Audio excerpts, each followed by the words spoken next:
So what are you doing about it?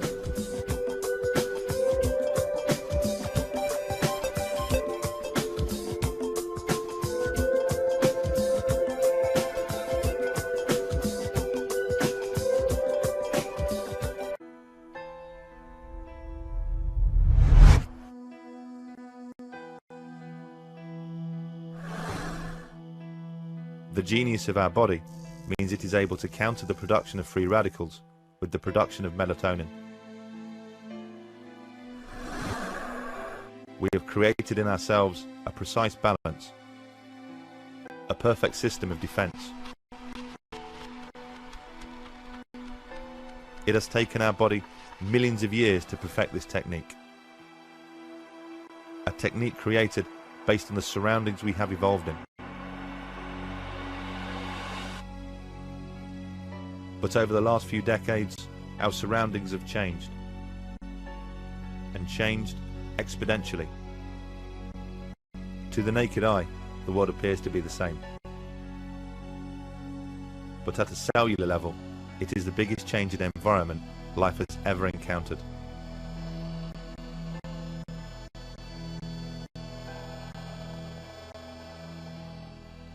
It stands to reason that such a gargantuan change would inevitably upset such a delicate balance.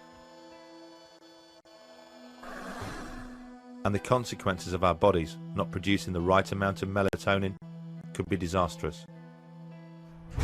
Scientists around the world now believe that free radicals could be the causal factor in every known disease, not just cancer. In the beginning of the 1900s, childhood leukemia was a medical rarity. We've seen nothing but an increase in childhood leukemia ever since that point. It's going up every year by about 2%. And many other diseases are being connected by studies, by scientific studies, with exposure to electromagnetic fields and radiations.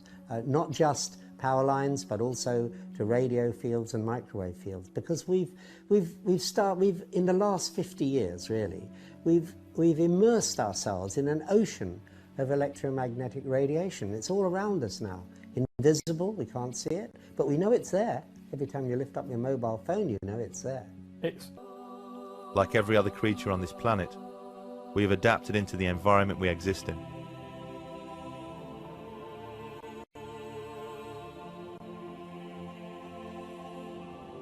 An environment which, since the beginning of time, has had a delicate balance of fields and resonances. These phenomena don't just surround us, they make us what we are. The cells of our body communicate with each other using light frequencies. Our DNA uses electromagnetic frequencies to reproduce itself.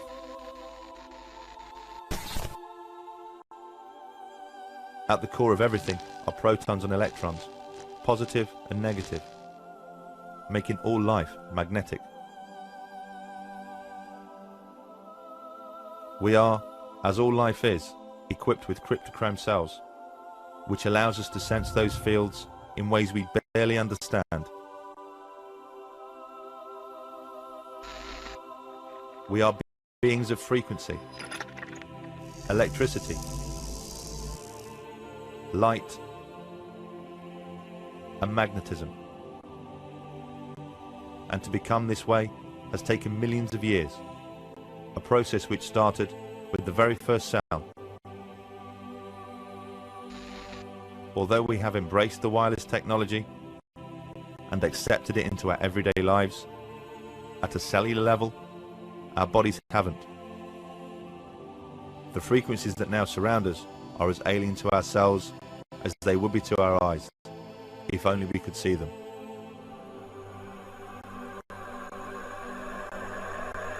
Is a frequency.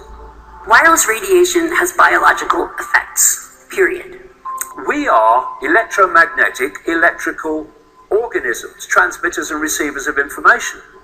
When our electromagnetic fields are in balance and harmony, we have health. We have psychological health and we have physical health. The reason that this technological society is causing so much psychological and, quote, physical disease is because these frequencies, technologically driven, live in this Wi-Fi world now and all the phone masts and all the rest of it, these technologically generated frequencies are scrambling the balance of the human electromagnetic electrical communication systems. And if you scramble them, create a state of disharmony, dis-ease, which plays through to physical and mental, emotional, psychological dis-ease. And there's another point to this. The brain processes information electrically. It communicates with the cellular structure electrically, and it operates within a certain band of frequency. If you can broadcast frequencies carrying information, this technology has long been known, carrying information and perceptions within the frequency that the brain decodes information, the brain will decode those frequencies and will have those perceptions. You can influence people's perceptions externally by broadcasting these frequencies that we interact with, because we are antenna. Now, some decades ago there was a guy who worked out the frequencies of different emotional states. This is long ago. I mean, it's very, very sophisticated now. So every thought, every emotional response is a frequency. It generates a frequency, and it is of itself a frequency. Hate is a frequency, and it's different to love. You know, when you are in a room and there's lots of aggression and conflict, hatred, you feel it. What do people say? Oh God, you cut the atmosphere with a knife in there. That is because the frequencies of hate and conflict have been so generated, they have changed the electromagnetic field of the room. Okay, so 5G is going to be weaponized against us potentially. Yeah, but the point being that they worked out the frequencies of various emotions, including rage and what have you. And basically, they can play across a community these frequencies without anyone knowing. And it starts to have an effect. And it starts to build rage. It starts to build anger. And people might not realize why they're feeling it, but they start to feel it. And then what they do is they trigger that with an event. Maybe, some guy is attacked by the police or something, or somebody's arrested for something they didn't commit. And now there's the trigger. The blue touch paper's been lit of this manufactured frequency-driven rage, and you have mass riots and what have you. And people do things that they wouldn't normally do. And you can make people depressed. You know, the American military, they've admitted they have technology that fires frequencies at the enemy, but basically breaks the enemy's spirit, so they give up and put their weapons down. This is the technology we're dealing with. Now you take that into account, and then you think of 5G. First of all, 5G doesn't travel well because of the nature of its frequency. So instead of big towers, as we have now, broadcasting these frequencies long distances, it won't do that. And it doesn't go through solid objects, what we call solid objects, very well either.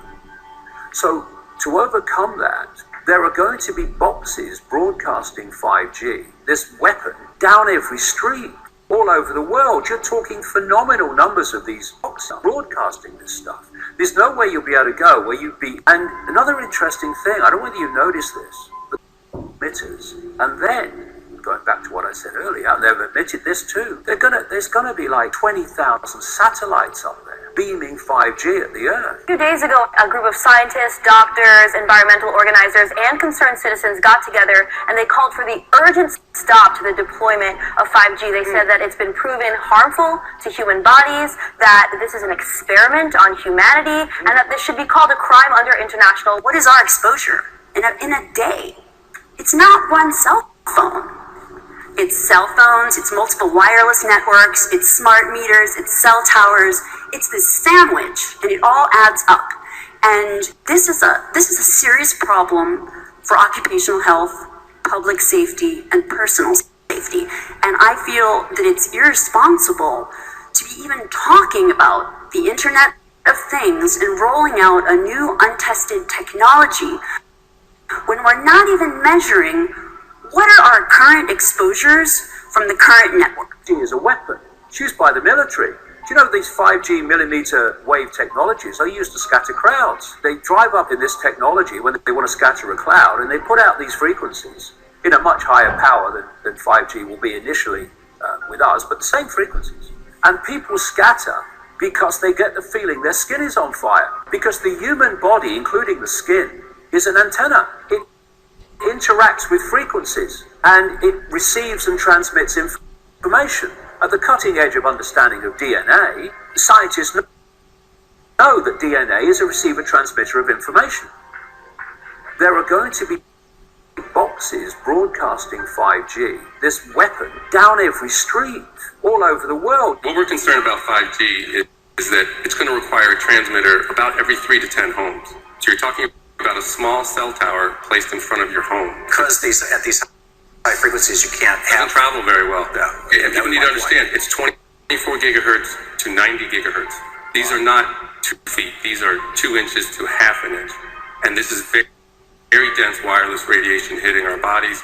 What we know is that it pulses more, it's got higher frequency, more waves per second, it beats up the cells more. Let's talk about today's technology, what we have going on today. Your phone is constantly sending electromagnetic fields in and out of each other, whether or not you're receiving a notification right now. All of our digital tech sends this data back and forth, right, using these invisible microwave radiation signals. That's today's tech. We have every cell tower, every router constantly pulsing with radiation, whether or not you're using it. Science shows that this causes DNA damage, cancer, among other things. But don't take my word for it. And that's just with 4G. That's just with today's technology. Before we get to 5G, right now you got some of it, but not that much. Wireless radiation has biological effects, period. These effects are seen in all life forms: plants, animals, insects, microbes. In humans, we have clear evidence of cancer now. There is no question. We have evidence of DNA damage, cardiomyopathy, which is the precursor of congestive heart failure, neuropsychiatric effects. So 5G is not a conversation. Brain is being exposed to those waves. Does the brain react to this exposure? A recent American study shows it absolutely does.